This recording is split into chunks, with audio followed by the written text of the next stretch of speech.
Hi everybody and welcome to Heel Heat. My name is George Coles and this is our WWE show for the week.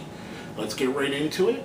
First off, we have the 10 faces that came out last week to help Daniel Bryan stand on stage, which brings out Triple H and Stephanie. They talk about how they're happy that these guys stood up for themselves. Basically set up a confusing match, 11-on-3 elimination with the 10 faces and Daniel Bryan versus the Shield later. There was a little talk of dissension between Stephanie and Hunter with the faces that were on there.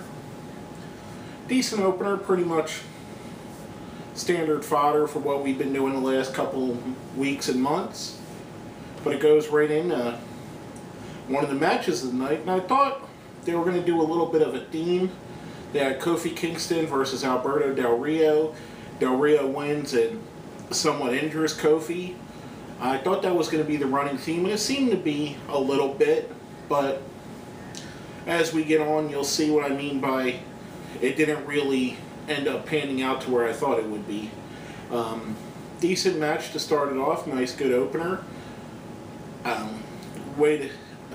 Alberto Del Rio, great in the ring, cardboard on the mic. His personality needs a little bit of help, which is why I'm really surprised they pulled him away from Ricardo Rodriguez. I don't know why I always want to call him Roberto, but I do. Kofi's good. I think he could be one of the guys, one of the faces standing up to the corporation that really gets a push from it. It was a decent match there to start off. Then the next match we had was the Primetime Players versus Eric Rowan and Luke Harper of the Wyatt family. A little bit surprising that the Wyatt family would be kind of doing the corporate bidding. I thought they would stay a separate entity. Maybe they just like to fight, kind of like a Finley type situation, and they're willing to beat up whoever they can, whether it be for Triple H or against Triple H. But nice match. A little bit weird to see the Primetime Players lose. I thought that they were getting a solid push ever since Darren Young coming out as a gay male. I thought that was helping their push a bit, but maybe they're dialing it back a little bit here. Next, we have the most god-awful interview show that WWE's ever produced, and that's saying a lot. Worse than Carlitos Cabana, we had Miz TV with the Big Show. Big Show talked about different thing, what's been going on with him. Miz talked about his issues that he's having with the corporation. Brings out Stephanie McMahon. Basically orders Show to hit the Miz in the mouth. So Show decks him in the mouth, knocks him out.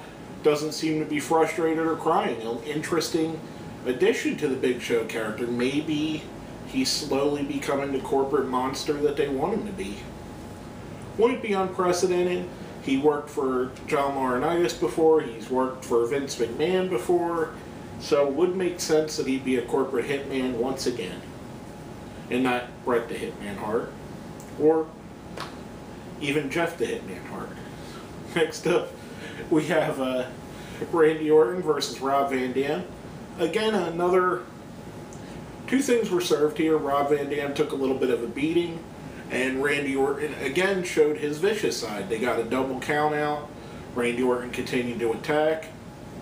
Again, I thought the theme of this, and you seen with the tag match with the Primetime Players as well that I didn't mention when they got stacked up. I thought that the themes of these matches was to soften up the guys in the 11-on-3 later on, and maybe have them not wrestle. Kind of something they would have done in the Attitude Era, which segue our question of the week from last week. Who is your favorite Attitude Era star? Now, before we get into my answer, we're going to talk about some of our friends. First is from our friend Lou over at the Deadly Sins. I would have to say Angle was my favorite from the Attitude Era. Very solid choice. Kind of came in the middle of it, but he's a guy that came in and made an instant impact and kept it going and is still going strong today. One of the best wrestlers in the world. Next is from our friend Paul over at the Deadly Sins. Oh, you didn't know? It's the D-O-double-G. Obviously talking about the Road Dogg. A little bit out of left field pick there, Paul, but I really love it, man. What isn't there to like about the Road Dogg? The guy's got a ton of charisma. He could go in the ring. He's one of the best brawlers of the era. Him and Billy Gunn were a fantabulous team. Yeah, I know, it's not a real word. But a little bit out of left field kind of threw me for off kilter a bit, Paul, but great pick either way. I love it. Love the idea. Next is from our friend Sonic Rules 94. The Rock is my favorite Attitude Era star. More along the lines of what I thought we would be, you know, people we thought we would get, but not overall a bad choice. The Rock was a very big part of the era. Next from our friend Handsome Pat Fannin. Mankind, no question. What can I say? A man after my own heart. Next we have Carlo D'Angelo and also Closure Domus. Both said the same exact thing.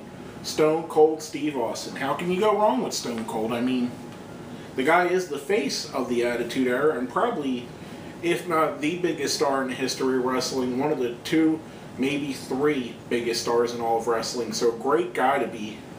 You know, great ring work, great promos, great charisma. All around great guy, and a guy that really saved the WWF at the time. My pick is exactly the same as Handsome Pat Fannin's. I'm going to go with Mick Foley, all three faces of Foley. I loved everything about Mankind, Dude Love, and Cactus Jack. I loved how he wrestled different between the three faces. I loved that Cactus Jack was the guy that he needed to do the crazy, insane stuff. Mankind became more kind of a hybrid between Cactus Jack and Dude Love, but turned into more of a lovable character. And Dude Love was just his guy that was purely comedy, but great at it. As you know, he's my favorite wrestler of all time, so not hard to see that was going to be my pick. Now, coming off of that, our question of the week for this week, mate, we're going to keep it simple. I like these simple questions. What is your favorite current entrance team? I'm talking about just WWE, and I'm talking about a guy that's on the roster right now, or team, or group. Let us know what you think. Hit us up on Facebook, hit us up on Twitter. Put it down where? Down there in the comments. Now, going back into the show to two guys that have actually really good teams. We had Fandango versus Santino Marella. Pretty solid match. Santino, to me, has come back refreshed and is not relying so much on the comedy, which I do enjoy. He still is working in the comedy aspects, but he's showing that really Santino is a great wrestler, kind of along the lines of somebody they just hired back to be a trainer, Nick Dinsmore, who became Eugene. Both really good wrestlers that were stuck in gimmick comedy matches, which they pulled off well. Another guy along those lines is Eric Young in TNA. I like to see this side of Santino, a little bit more serious, a little bit more of wrestling oriented into it, with comedy mixed in. Fandango picks up the win, seemed to be over with the Chicago crowd. It's been off and on with him. I think they kind of lost focus. I think he should have been turned face right after WrestleMania when he was getting the monster pops. I think it would have went over huge. Them refusing to do that and keeping him heels kind of made his character stale. Plus, has been in some stale feuds since then. I think this could be one that going forward it would be great though. Santino and Fandango. It's not going to be your showstopper, but it's going to be something that people watch and enjoy. Speaking of enjoyment, we had CM Punk coming out much to the delight of the Chicago crowd. The roof blew off the building. He pandered to him, talking about the Chicago Blackhawks, channeling the great Mick Foley in his prime, pandering to the home crowd. Of course, we all know CM Punk's a big Blackhawks fan. Myself personally, Philadelphia Flyers fan, CM. So, you know, maybe we can make a bet at some time, CM Punk. Hit me up. Maybe we'll think about that. They played in the finals a couple years ago. We'll ignore that. But when they play this year, maybe me and CM Punk can make a bet on that.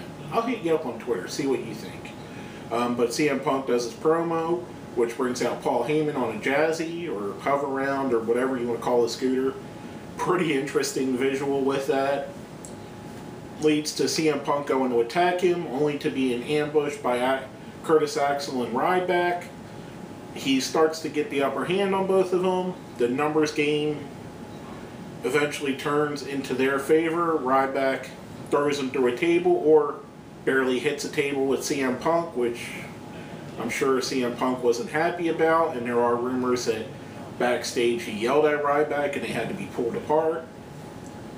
All in all, a good segment though. CM Punk and Paul Heyman together is just money. We want, anything that involved them too. I really like Ryback being the muscle, and maybe Curtis Axel will get a little bit of a fire lit under his butt seeing that there's another guy getting a Paul Heyman rub, and he can elevate even more himself. Next we have one of the last two matches. Both of the last two matches were monstrous, everybody in the ring kind of matches. We had the Divas 10-woman tag team match. Say that 5 times. We had the basically Team Total Divas, the Bellas, the Funkadactyls, and Natalie Neidhart versus AJ Lee, Alicia Fox, Oksana, Layla, and surprisingly Tamina Snuka, who's been absent for quite a bit. The Divas team wins. I forget which one of the Bellas. I get them confused. Gets the pin. I believe it was Brie. Don't quote me on that. Gets the pin. Interesting, funny shot of the night is Tamina carrying AJ to the back. I thought that was hilarious. And another thing I forgot to mention that happened earlier, Randy Orton kind of skeevily hitting on Brie Bella. We all knew eventually that the Brie-Daniel Bryan relationship would be played out on TV. We're starting to see that coming out. Hopefully it doesn't get too much into it where it takes away from Daniel Bryan himself, but it gives it a little bit of a personal effect to it. So I'm okay with that. Overall, decent Divas match. Not every one of the Divas got involved, which was kind of weird. Usually, at least one of them, they at least get in for a minute or so. Get a little bit of offense or defense, whatever you want to say, but not bad altogether. Next, we had Daniel Bryan coming out for his match for the 11-on-3 tag match to end the night. The Shield comes down with just Daniel Bryan in the ring. They jump the barricade, and they get destroyed by 2 men wearing black hooded sweatshirts, which we find out is Goldust and Cody Rhodes. So the Rhodes family is back, and they're on the attack. So basically, we have the heels catching a beatdown before their 11-on-3 match. A little bit weird logic, but I did thoroughly enjoy the Rhodes brothers attacking. What can I say? I like it. I really think this is going to help Cody's career, help push him into that main event spot. Maybe not the WWE champion, but definitely a world champion at this point, and eventually a WWE champion. Right now, that seems to be Randy Orton and Randy Orton and Daniel Bryan. CM Punk's been with champion so long, he just automatically comes to mind. That seems to be their territory, so we'll leave them at that.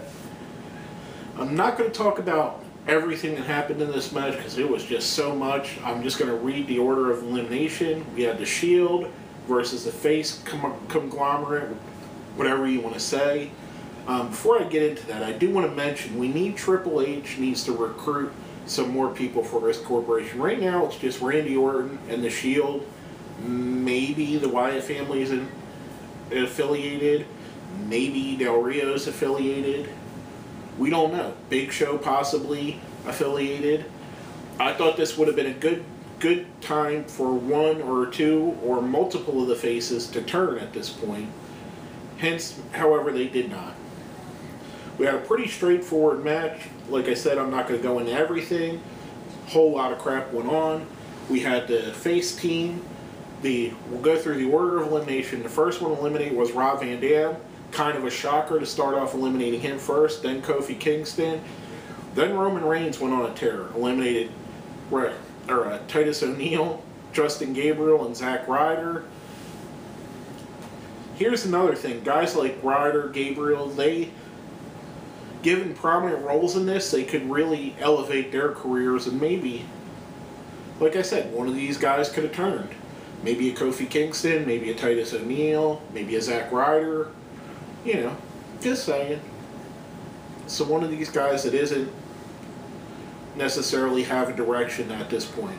Next was a surprising development. Roman Reigns gets eliminated and pinned for the first time in his WWE career. Gets pinned by one of his cousins, one of the Usos again, just like the Bellas. It's hard to tell them apart. I know you can tell the Bellas apart. And I know if you look good enough, you can tell the Usos apart. It happened too fast for me to take notice which Uso pinned him, but one of his two Uso cousins did. Then we had Darren Young eliminated, followed by Dean Ambrose, surprisingly, who in the early parts of the match was really the star of the match. He was set the bar and got the ball rolling on everything. After Ambrose, Truth got eliminated. Then finally it was Seth Rollins 1-on-4 with Daniel Bryan, the Usos, and Dolph Ziggler. They circle the ring much like the Shield does. Shield comes back out. They fight him off. Bryan gets a win over Rollins. We see Bryan standing in the ring by himself, even though there's 4 people that won with him, the Usos, and Ziggler celebrating the end of the show. Okay with that. Just pointing out it might be a plot point somewhere later down the road. You heard it here first. I noticed it myself. Daniel Bryan in the ring. Someone might be upset with him taking all the glory. Just saying, it might be a plot point down the road. Maybe I'm reading too much into it. Maybe I'm not. Subtle hint there, folks. And I don't know any inside information, so just so you know, I'm not giving out anything that I know for sure. Just pure speculation. Now, talking about that, we're going to go right into our ratings for the week. And this isn't speculative, this is my opinion. We got our regular rating scale of 1 to 5. 1 being the worst, 5 being the best. 1's a Great Khali, 2's a Heath Slater, 3's a Randy Orton, 4's a CM Punk, 5's a Daniel Bryan. I'm going to give this a 4, a CM Punk. Couple little things I didn't like on the show, but overall a really entertaining show. Like I said, I don't understand the 11-on-3 aspect. Why are you setting up the heels that are helping you for failure or comeuppance? I don't know. But there were a couple little things to Miz TV I hate, which probably drug the rating down just by itself. Other than that, pretty entertaining, really good episode of Raw. They've been stepping up to the plate and knocking them out the park lately. I really am enjoying where this is going. But basically, that's all I have to say. I gave the show a 4. My name is George Coles, and this has been another episode of Heel Heat.